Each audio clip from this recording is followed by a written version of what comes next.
Today we talk about college essays, ramen noodles, and bumps in the road. I guess that's opposed to bumps on the face, which I guess that could be a bump in the road. Is that too weird of a transition? Anyway, all of that today on Old School.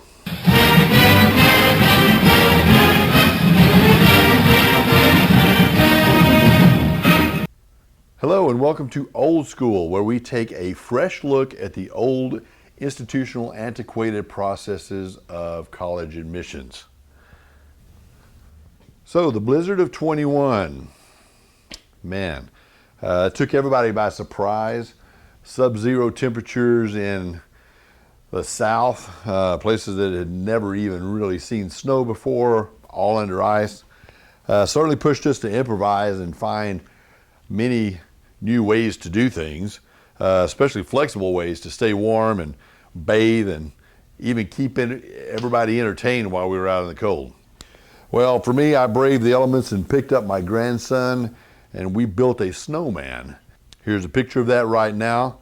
If you'll notice real carefully in his mouth, there's some well, you may not be able to see it on the screen, but there are orange flakes in his mouth, and if you look real closely at the nose of the snowman, the carrot that's in the snowman, the end of it is bitten off. He decided he wanted to eat his nose rather than play much with the snowman. He say, "Ouch, you're eating my nose."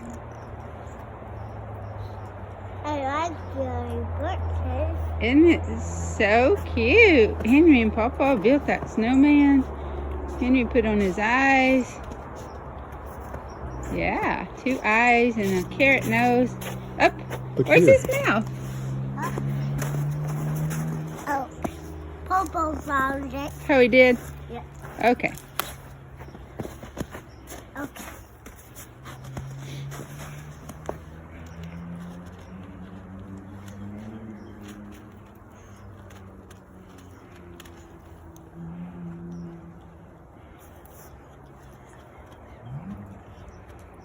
I love you.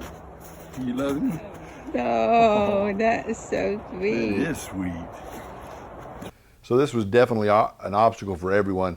Quarantining months before, that was an obstacle. And this is something that the colleges are going to ask for on your college applications. Obstacles that you had to overcome that have been impacting your life. So how do you do that and stay relevant, where you stand out in the crowd? So let's talk about writing an essay on obstacles in high school. First of all, you have to be very unique. Making or bathing in melted snow, such as my wife did, yeah, it's a little bit inconvenient, but that's not an obstacle. You know, people did that for centuries before we had running water. So that's not something that's unique and original. It's just something we borrowed from the past. And many people looked that up online and did that. That's going to be a really common essay. So you want to find something that's very unique. So writing about electricity, that's not going to be enough. That puts you in the same company with 36 million others that were without electricity as well in the United States. So really, what's going to make you stand out apart from everybody else in that situation? That's what you really want to look for. Look for those times in high school there where you really stood out and the obstacles that you went through are going to make an impact and are really going to catch the reader's eye. Be creative and imaginative through this process. Some examples of unique essays that we've helped students create. Let's see here. We have anywhere deep from dealing with the arrest of their parent to uninventing the college essay to learning lessons from a we to sharing your own life about your favorite shoes. All of those types of things are very interesting, creative ways and imaginative ways to talk about their high school experiences and those obstacles from that. All right, so now it's time for our social medially awkward segment where we take social media posts and we make fun of them. Simple as that. And today we're going to take our ramen noodle theme and we're going to show you a clip about a really strange video of ramen noodles that should never have been shown to family members, much less in the World Wide Web. Every day I wake up, I just want to die. But every day I wake up and I see this on my foot. The elusive foot ramen. And then I just I just got it on the camera. Did this girl just eat ramen noodles off of her feet? Wet ramen noodles off of her feet? ramen. And she put them in her mouth, and My she impression. was talking about eating them, and then she spit them back out. This guy keeps referring to elusive foot ramen. What is that? I'm just gonna What- drown myself in What ramen. in the world does that My have to do addiction will with continue anything? if I don't. And where did that come from?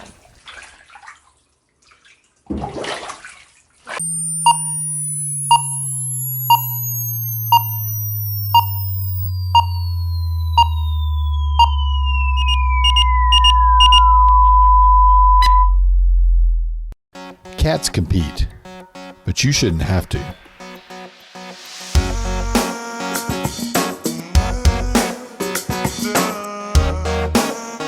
Don't compete for college. Let colleges compete for you.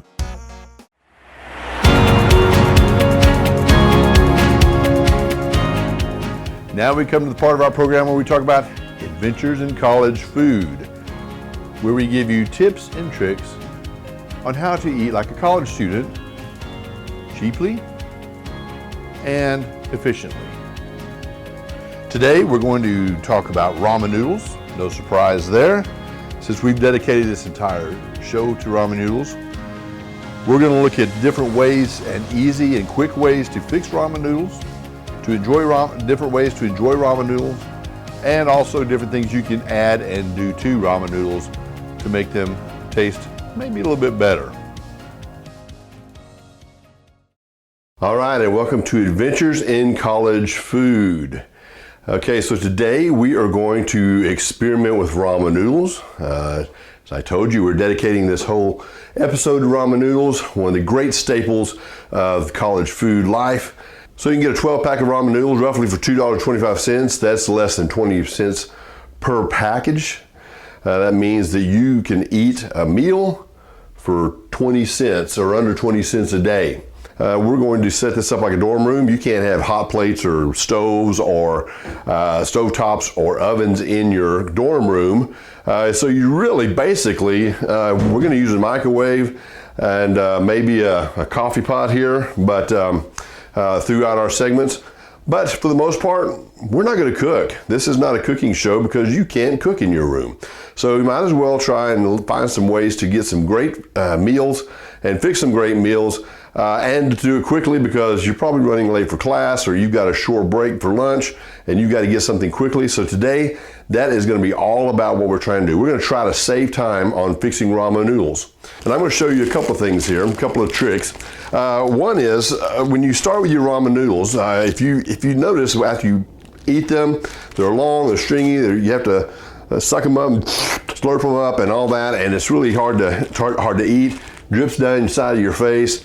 You have to twirl them on your fork or cut them up in the bowl themselves. Well, let me show you something here. One is, first thing you can do is just crumble them up in the package. Just go through and just squeeze them, crumble them before you get started. That's going to keep the long noodles from being in there, and it's going to be a lot easier to manage. So let's say if you are on your way to class and you're having to walk to class and you put it in a cup or something like that, and you want to eat them, it's going to make it a lot easier for you to eat rather than walking around campus with noodles hanging off of your chin. So we're going to crumble these up. All right, there we go. So let me take the packet out here a second. Now let me let you look at this here. If you'll notice, these are all crumbled up. There's still, this one right here is not quite crumbled up all the way, so let's crumble them up a little bit more. They're all in small pieces. So what you want to do is you want to turn on your hot water. You want to turn it on and let it get as hot as you can get it, okay? All right, that should be good. All right, so now we're going to put a little bit of water in here. Go ahead and put your package in. Pour all of the package contents in there. And now we're going to stir that up. And it should be just about ready now. Because I've got several things I'm going to do with this. I think our ramen noodles are pretty good now. I'm going to go ahead and divide these up into several bowls here. So as you can see, I've got equal amount in each bowl with a little bit of broth in each of those bowls there. So what I'm going to do now is I'm going to take and add some seasonings here. You'll see I've got chili seasoning, taco seasoning, Memphis Pit barbecue seasoning, Creole, and garlic and herb seasoning. Okay, so since this is beef ramen noodles, we're gonna go with things that will go well with beef. Now, we completely understand this is not real beef. We're gonna look at some things that go with beef. So we're gonna try all these, and I haven't tried them yet. I'm gonna put those in here, and I'm gonna stir them around, these seasonings in there, and then we're gonna try each one of them, and we're gonna see how it turns out and how it goes. All right, so first we're gonna eat just the plain ramen noodles by themselves, just see how they turned out. As you can see, I've got a spoon here, just a small plastic spoon, but I get a bunch on here, and I can actually pick it up with a spoon. There's really nothing much to it, and the noodles are fine. They're soft, they're good. The beef flavor is worked in well there. That hot water will help dissolve the packet in there, just the regular tap water. And the cool thing about it is you don't have to sit there and wait for it, because the package says it's going to be very hot. Well, it's not very hot once you do that and you sit there and let it wait. It's warm, it's good. You don't have to worry about it going bad or not being cooked. It's powdered beef, which is not really beef at all. It doesn't have to be refrigerated. There's no really issue of salmonella poisoning or anything like that, or undercooked meat. So, why not? Why not go ahead and do it this way and save some time? Okay, so the first one I'm trying here is the roasted garlic and herb. Let's try this.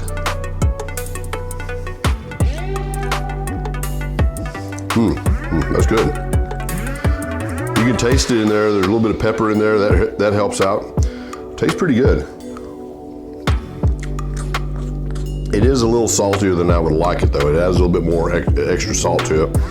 Two ramen noodles that are already salty themselves, so that's kind of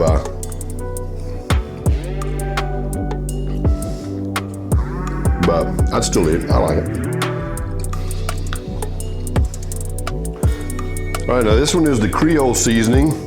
I added some of that in there. Let's try that, and we'll try and see. Not too bad. Really can't taste it a lot. It doesn't have much of a Cajun flavor. Really, this one hadn't really changed it much. So I probably wouldn't put this on here. Not worth adding.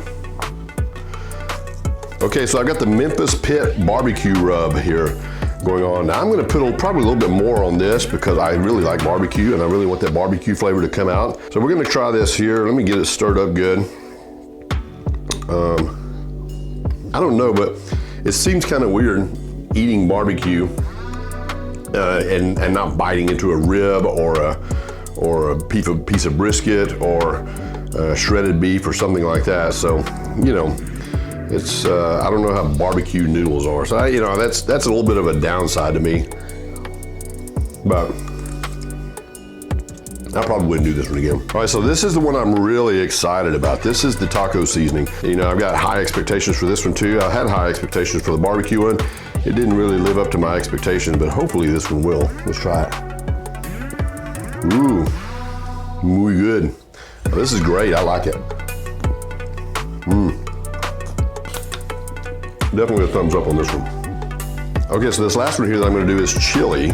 Now, if you go to Cincinnati, or if you live in the Ohio area, Cincinnati is famous for their chili, and they serve it over spaghetti. So this is really kind of a homage to Cincinnati chili, because if you can get that chili flavor and with the spaghetti and over the spaghetti and that type of thing, that'd be good. So let's try this and see. Good, real good.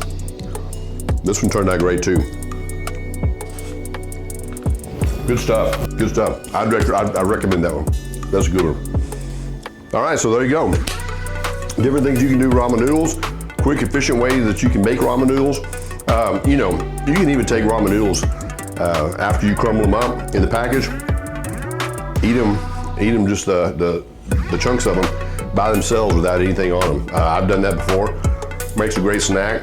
It's good. I mean, there's lots of different things you can do with ramen noodles, and it doesn't cost much more money either. Even with everything that we did today, we came out probably under $6 or $7 just with the stuff that we can even with the stuff we can reuse. So you can't beat that. You can't beat that. You can't even get one meal at McDonald's or Whataburger or Chick-fil-A for that. So this is really good, quick, fast, and it's going to really help you out. And then you get to have fun, and you get to have some variety in your meal as well too. All right, so thanks for watching Adventures in College Food. We will see you next time. That's our show for today. Thanks for watching. We leave you with our thoughts on wasted money on a college education. There's an old saying that a mind is a terrible thing to waste. Well, many people waste their mind and their money in college. This is a time when you spend thousands, or your parents spend thousands and thousands of dollars for you to get an education, and oftentimes you waste it on things like silly, stupid stuff, doing dumb things, things that could even ruin your future career. Today we have a very unique lineup. Of course, we're still staying with the ramen noodle theme, and we have a guy who is taking on a food challenge of eating 12 packages of ramen noodles.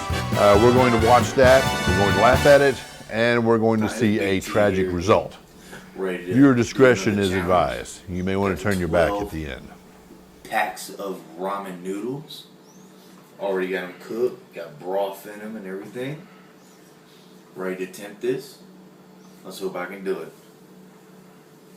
Go ahead and set the timer. And starting now.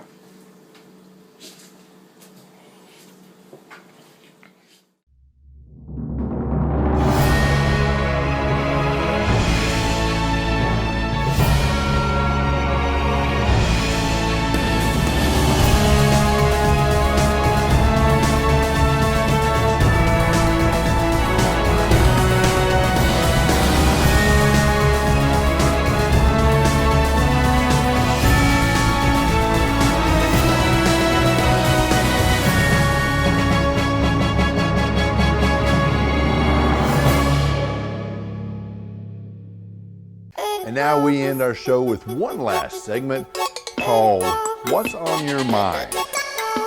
This is the part of the show where we answer questions about college admissions from our viewers. So today's question comes from Richmond. What do we do about college entry exams? That is a great question because over the past 2 years, the college entry exams with ACT and SAT have been really an upheaval. With most every school going to test optional last year, some schools doing test optional this year, some schools not doing test optional. Then you've got scholarships that are involved in this that may not be test optional, and so you're needing those to be considered for scholarships at the institutional level, at the outside scholarship level, at the local scholarship level. All of those that are requiring test scores, yet the test centers were shut down. There's really been a lot of confusion, a lot of chaos in that process.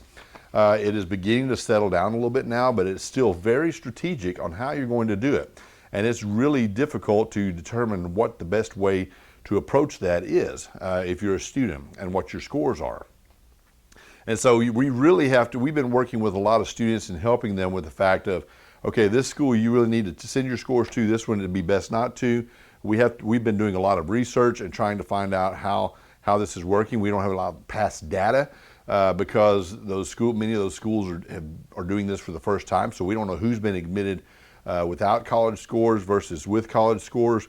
We're beginning to gather that data now, and we're beginning to compile that data and see some trends within that data. And so it's really very, very difficult, and it's going to be hard for a student or a parent to really decipher what's best to do through that process. So my suggestion to you is this. I think you need to get some help with that. I think you need to get some work with that. I think the ACT and the SAT are still very relevant. Still could mean thousands of dollars in scholarship opportunities for you, whether you decide to send that into the college or not. So you need to be really strategic in how you approach that.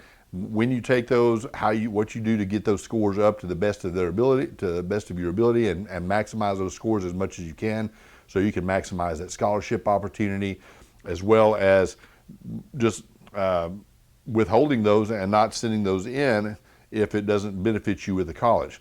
So really, it's a tough question. I'm not going to be able to answer that all right here today. It's just one of those things that you have to do on an individual case-by-case basis. And as I said, it's not something you want to try to do by yourself. So thanks for joining us. We look forward to seeing you next time here on Old School.